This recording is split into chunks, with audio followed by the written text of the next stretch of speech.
बच्चों, जैसे कि कल हमने अपनी वीडियो में आपने देखा होगा, मैंने आपको कराए थे अर्थ के आधार पर वाक्य भी। आज व्याकरण का हमारा अगला टॉपिक है अलंकार। बच्चे समझने के लिए इसको अगर ध्यान से आप समझेंगे तो अलंकार का अर्थ होता है आभूषण, अर्थात सुंदरता बढ़ाने के लिए प्रयुक्त होने वाले वे साधन जो सौंदर्य में चार चांद लगा देते हैं। अब कविगण कविता रूपी कामिनी की शोभा बढ़ाने हेतु अलंकार नामक साधन का प्रयोग करते हैं। इसीलिए कहा गया है अलंकारोति इति अलंकार।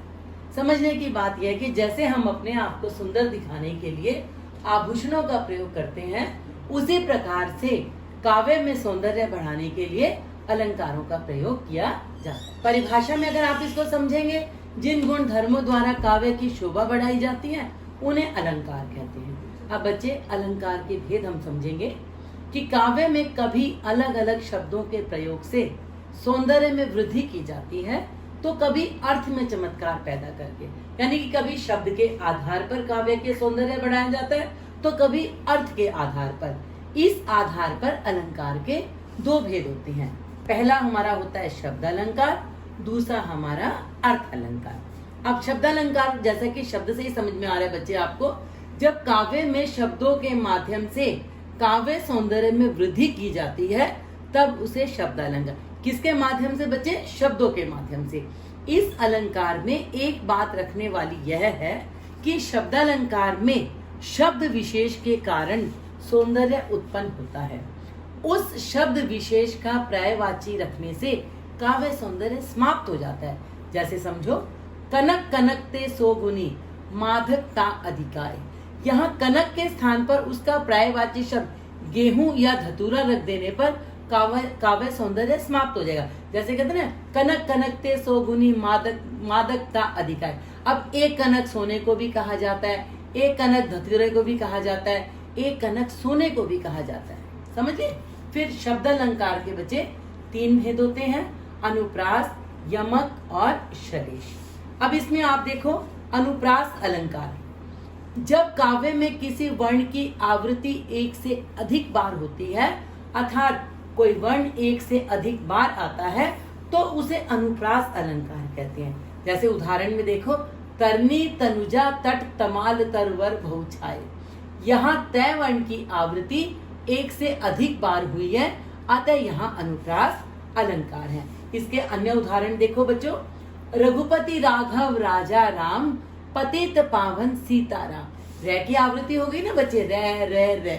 फिर है आपके इसमें पै की आवृत्ति, पै और पै, पतित पावन, तो यहाँ पर दो की आवृत्ति है, तो ये अनुप्रास। चारों चंद्र के चंचल किरणें खेल रही थी जल थल में, चै की आवृत्ति है। मुदित महीपति मंदिर आए, मैं वर्ण की आवृत्ति है। मैया मोरी मैं नहीं माखन खायो में, मैं वर्ण की आवृत्ति है। सट सुधरी सत्संग ते पाई, सै वर्ण की आवृत्ति। कालिंदी कूल कदम्ब के डारन, कै वर्ण की आवृत्ति।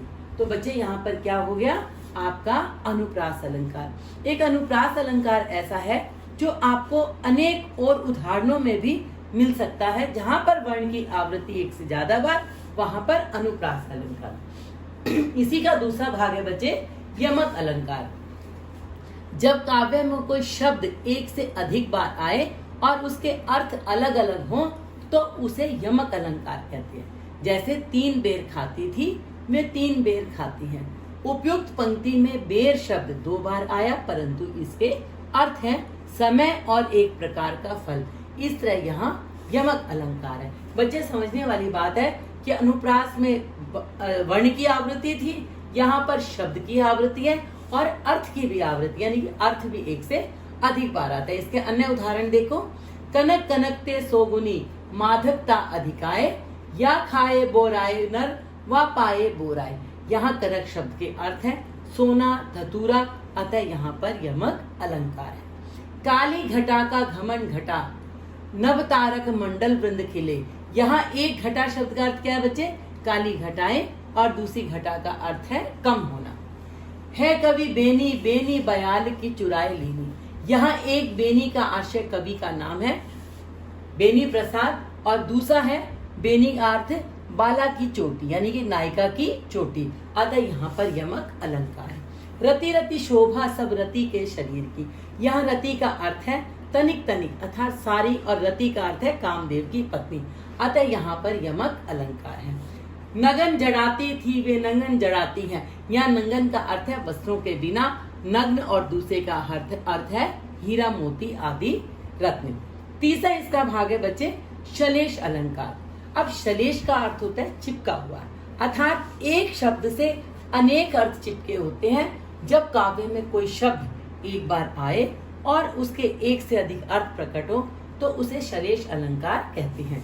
जैसे रहीमन पानी राखिए बिन पानी सब सून, पानी गए न उबरे मोती मानुष चून। देखो यहाँ दूसरी पंक्ति में पानी शब्द एक बार आया परंतु उसके अर्थ अलग अलग प्रसंग में अलग अलग हैं। अब यहाँ पानी का अर्थ चमक है, इज्जत है, जल है। यहाँ मोती मानुष चून, तो यहाँ पर शलेष अलंकार है। तो बच्चे आप सबको समझ में आएंगे। इसका एक उदाहरण और देखो, मधुबन की छाती को देखो सूखी कितनी इसकी कलियां। यहाँ कलियां का अर्थ है फूल खिलने से पूर्व की अवस्था या यौवन आने से पहले की अवस्था। चरण धरत चिंता करत चितवत चारों और, सुबरन को खोजत फिरत कवि व्यभिचारी चोर। यहाँ सुबरन शब्द के एक से अधिक अर्थ है। कवि के संदर्भ में इसका अर्थ सुंदर वर्ण यानी कि शब्द, व्यभिचारी के संदर्भ में सुंदर रूप और रंग, और चोर के संदर्भ में इसका अर्थ सोना। मंगन को देख पट देत बार बार है, यहाँ पर शब्द के दो अर्थ है, वस्त्र और दरवाजा। इसका अगला उदाहरण है मेरी भव बाधा हरो राधा नागरी सोए, जातन की झाई परे श्याम हरि दुती होए। यहाँ हरे शब्द के दो अर्थ है, हर्षित प्रसन्न होना और हरे रंग का होना। बच्चे आज मैंने आपको शब्द अलंकार के तीनों भेद समझाए, उनके उदाहरण दिए। ये सारा काम आपको अपनी नोटबुक में करना है। आज के लिए इतना ही, कल हम अर्थ अलंकार के साथ दोबारा आपसे मिलेंगे।